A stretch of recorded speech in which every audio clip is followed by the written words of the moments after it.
একটা গোয়েন্দা সংস্থা বাংলাদেশে ডিজিএফআই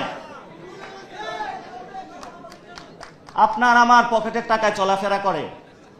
তারা কত টাকা খরচ করে কিন্তু বাংলাদেশের মানুষ জানতে পারবে না। তাদের কোনো কোথাও দায়িত্ববোধ নাই, অ্যাকাউন্টেবিলিটি নাই, ট্রান্সপারেন্সি নাই। তাদের একটাই কাজ, মানুষকে ভীতি প্রদর্শন করে যে কিছু বলবি আয়নাগরে নিয়ে আসব।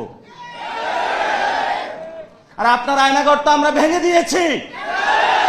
সামনে যদি আয়নাগর প্রচেষ্টা করা হয়, আমরা সে আয়নাগর কেন ডিজিএফআই এর হেডকোয়ার্টার ভেঙে দিব।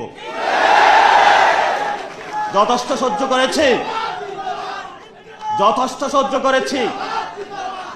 বাংলাদেশে যদি ডিজিএফআই থাকতে হয় অবশ্যই এটা সংস্কার করতে হবে।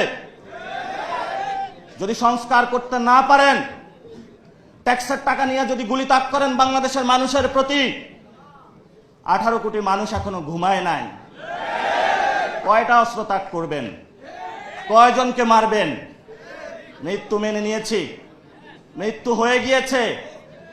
এখন যতবার মারবেন ততবার আমাদের পুনর্জন্ম হবে আবু সাঈদ হয়ে।